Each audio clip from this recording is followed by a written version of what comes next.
দয়াল নবী যাব মদিনায়, ডাকেন যদি দয়াল নবী যাব মদিনায়, ডাকেন যদি দয়াল নবী যাব মদিনায়, ডাকেন যদি দয়াল নবী যাব মদিনায়, ডাকেন যদি দয়াল নবী যাব মদিনায়, ডাকেন যদি দয়াল নবী যাব মদিনায়। জোর সে বলো ভাই সুবহানাল্লাহ, একটু মহব্বতে বলো সুবহানাল্লাহ।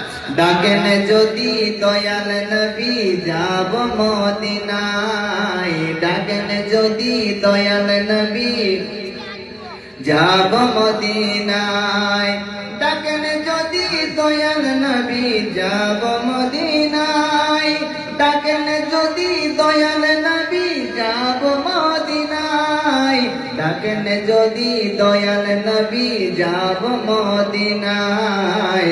ঝড় তুফান যতই আসুক, ঝড় তুফান যতই আসুক, ঝড় তুফান যতই আসুক, নাই যে আমার ভয়।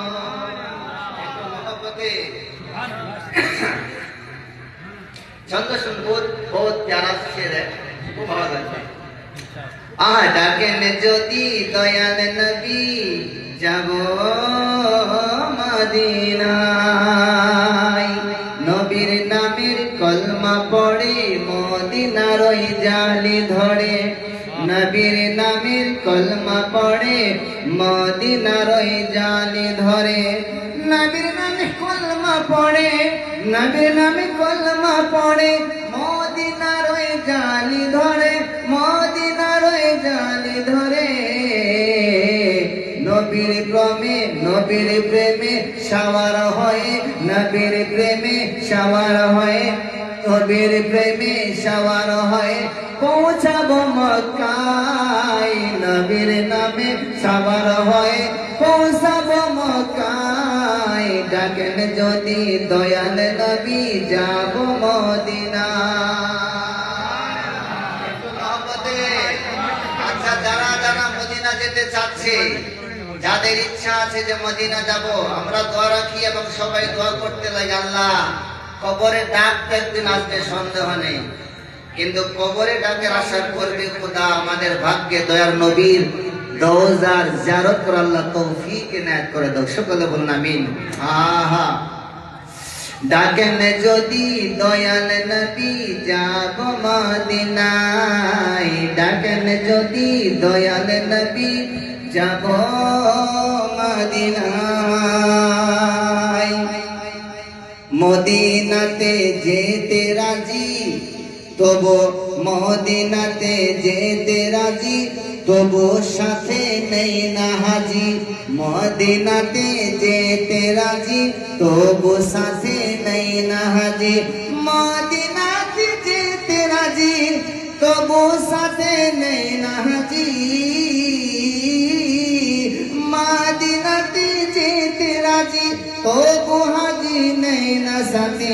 তাই তো নবীর রওজা দেখার, তাই তো নবীর রওজা দেখার সাদ মনে রায়। ডাকেন যদি দয়াল নবী যাব মদিনায়, ডাকেন যদি দয়াল নবী যাব মদিনায়।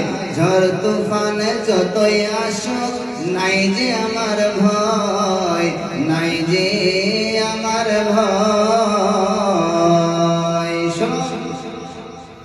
ওলামাদের মুখে শোনা, রওজা চুমলে মাফ হয় গুনাহ। আল্লাহ সুবহানাল্লাহ। আলিমদের মুখে, আলিমদের মুখে শোনা, রওজা চুমলে গুনাহ মাফ হয় রোজা। আলিমদের মুখে শোনা, রোজা চুমলে মাফ হয় যে গুনাহ। ওলামাদের মুখে শোনা, ওলামাদের মুখে শোনা, ওলামাদের মুখে শোনা, রোজা চুমলে মাফ হয় গুনাহ। রওজা তোমার সাদটা আমার, রওজা তোমার সাদটাই আমার, দিল তুফান ভাই ডাকেন যদি দয়াল নবী, ডাকেন যদি দয়াল নবী, যাব মদিনায়। ঝড় তুফান যতই আসুক নাই যে আমার ভয়, একটাও জবান বন্ধ রাখবেন না, সকলে একবার মহব্বতে বলে দিন সুবহানাল্লাহ। ও বাবা, বাবা রে, আমিরউদ্দিন বাবা সব দেখতে পাই। দুনিয়া এগিয়ে গেছে, টেকনোলজি এগিয়ে গেছে, মানুষ এগিয়ে গেছে, ব্রেন বুদ্ধি বেড়েছে, বিকাশ বেড়েছে। মানুষকে দেখার জন্য, মানুষকে ধরার জন্য দুনিয়া সিসি ক্যামেরা বানিয়েছে না? বিভিন্ন জায়গায় সিসি ক্যামেরা লাগিয়েছে। যদি জিজ্ঞেস করা হয় দুনিয়াবাসীদেরকে, বিজ্ঞানকে, জ্ঞানকে যদি জিজ্ঞেস করা হয় সিসি ক্যামেরা কেন বানিয়েছো, বলছে সিসি ক্যামেরা বানালে আমরা দেখতে পাবো কে চোর এসেছে, কোন মানুষ এসেছে, কে কি জিনিস নিয়ে গিয়েছে, সব ফুটেজের মধ্যে আপনাদের প্রবেশ করে যায়। 2 দিন 10 দিন পরে যদি সিসি ক্যামেরার ফুটেজ যদি খোলা হয়, কে এসেছে কে এসেছে সব দেখা যায়। ও যুবকেরা আমার, পৃথিবী আজকে সিসি ক্যামেরা তৈরি করছে। আল্লাহ আল্লাহর ওলিদেরকে সিসি ক্যামেরার মতো চোখ দান করেছে। সুবহানাল্লাহ, সুবহানাল্লাহ। একটু মহব্বতে বলা যাবে না সুবহানাল্লাহ?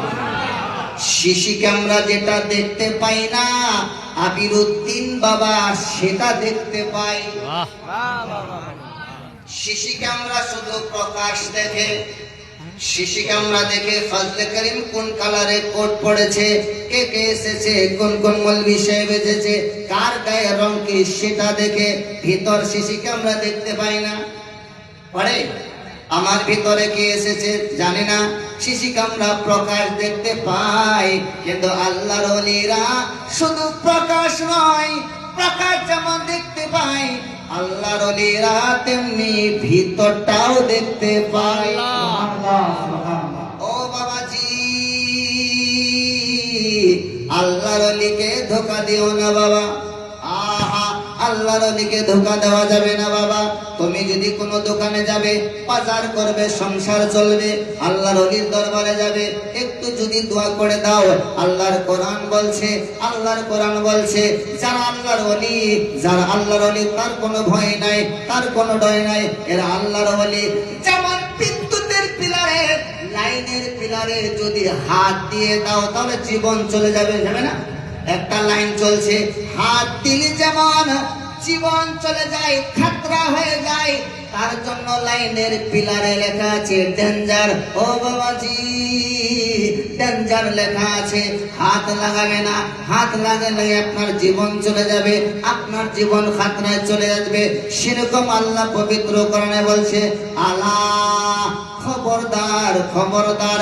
যেমন লাইনের বিদ্যুতের গায়ে যদি হাত লাগাও রে, যেমন জীবন চলে যায়, ওলি আল্লাহর শানে যদি বেয়াদবি করো, ঈমান তোমার চলে যাওয়ার খাতরা হয়ে যায়। আহা, ওলির শানে কত বলবো বাবা, ফজলে করিম কি বোঝাবে, জ্ঞান নাই। আল্লাহর ওলির দরবারে এসেছি, মন একটু ঠিক করুন বাবা। সব জানে, সব বোঝে, কার কি নিয়ত, কার কি ইন্টেনশন, কে কি নিয়ত এসেছে, আল্লাহর ওলিরা সব জানে। আশিক বাবা, আশিক যদি হবে, সচ্চা আশিক হও, সচ্চা প্রেমিক হও। সাচ্চা প্রেমিক হলে কি হবে শুনে যাও বাবা। আপনারও 2 হাত, আমারও 2 হাত, আপনারও 2 চোখ, আমারও 2 চোখ, আমিরউদ্দিন বাবারও 2 চোখ, আমাদেরও 2 চোখ, তিনারও 2 হাত, আমাদেরও 2 হাত। কিন্তু আজকে তিনার ওরসে হাজার হাজার মানুষ আসে, আমাদের জন্য কেন কেউ আসে না? কারণ একটাই কারণ রে বাবা, আমরা দোকানের মেলার সঙ্গে মহব্বত করেছি, তার জন্য কেউ আমার দরবার আসে না। আমিরউদ্দিন বাবা আল্লাহর সঙ্গে রিশতা জড়িয়েছে। আহা, যারা আল্লাহর সঙ্গে জড়ে যায়, আল্লাহর সঙ্গে যারা জড়ে যায়, নিজের কানেকশন যারা আল্লাহর সঙ্গে বানিয়ে নেয়, যারা সব সময় আল্লাহ আল্লাহ করে, জঙ্গলে আল্লাহ আল্লাহ করে, রাতেও আল্লাহ আল্লাহ করে, দিনেও আল্লাহ আল্লাহ করে, আমিরউদ্দিন বাবার দরবারে হাজার হাজার মানুষ কেন আসে রে? একটাই কারণে আসে, জাবির উদ্দিন বাবা যতদিন দুনিয়ার বুকে ছিল আল্লাহকে রাজি করেছে। আল্লাহকে রাজি করার জন্য আল্লাহ বীরউদ্দিন বাবার এমন সম্মান বাড়াই দিয়েছে, জমিনের নিচে আছে হাজার হাজার মানুষ তিনার দরবারে আসে ফাইজান পেয়ে যায়। জোরে বলুন সুবহানাল্লাহ, সুবহানাল্লাহ। আল্লাহর ওলি কেন আসে? ইনারা নিজেকে সেরকম তৈরি করে করে আল্লাহর সাথে এরকম নিজেকে বানিয়েছে, আজকে হাজার হাজার মানুষ তিনার দরবারে আসে। বাবা আশিক হন, আশিকে রসুল হন, আশিকে আউলিয়া হন। জগৎ বিখ্যাত একজন আশিকে রসুলের একটি জীবনের একটি ঝলক শুনিয়ে দি বাবা। কেমন আশিকে রসুল হবে, কেমন দিওয়ানা হবে, কেমন চাহনেওয়ালা হবে। জগৎ বিখ্যাত একজন সাহাবী রসুল, যার নাম হচ্ছে হযরত আবু আইয়ুব আনসারী। কি বললাম? আবু আইয়ুব আনসারী। আহা,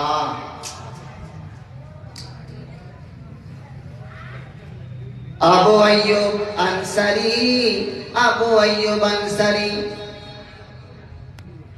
কেমন দিওয়ানা ছিল, কেমন আশিকে রসুল ছিল বাবা। আমার নবী পাক সাল্লাল্লাহু আলাইহি ওয়াসাল্লাম, শুনে যাও আবু আইয়ুব আনসারীর জীবনে একটি ঘটনা যদি হইতে পারে, নিজের জীবন যদি তার জীবনের মধ্যে যদি গেঁথে দিতে পারি, আমরা তো আবু আইয়ুব আনসারী হতে পারবো না, তবে তিনার যদি খাদিম হয়ে যায়, গোলাম হয়ে যায়, তিনার ইশক যদি একটু আমাদের অন্তরে আমাদের বসে যায় বাবা। কেমন সচ্চা আশিক ছিলেন। আমরা মেলাতে আসি, উরুসে আসি, দোকান করতে, বাজার করতে, বেলুন কিনতে, আমরা হইলাম নামে শুধু আশিক। আর আবু আইয়ুব আনসারী একদম রিয়েল আশিক, রিয়েল আশিক, রিয়েল আশিক। একটা হচ্ছে নকলি আশিক আর একটা হচ্ছে আসলি। আমরা হইলাম হালওয়ার আশিক, আর আবু আইয়ুব আনসারী সচ্চা নবীর আশিক। জোরে বলুন সুবহানাল্লাহ, সুবহানাল্লাহ। কি হলো ভাই? ও দাদা,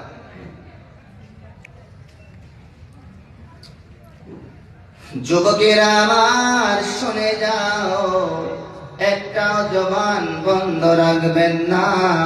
হাত একবার উঠাই বলুন না ইয়া রাসূলুল্লাহ, ইয়া রাসূলুল্লাহ। একটু মহব্বতে বলুন না সুবহানাল্লাহ।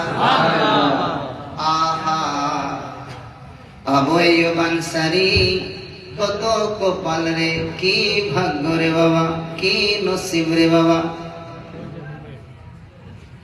আমাদের বাড়িতে যদি কোনো যদি মেহমান যদি আসে, কোন নেতা বা কোন মন্ত্রী যদি আমাদের বাড়িতে মেহমান আসে রে, আমরা নিজেকে ধন্য মনে করি।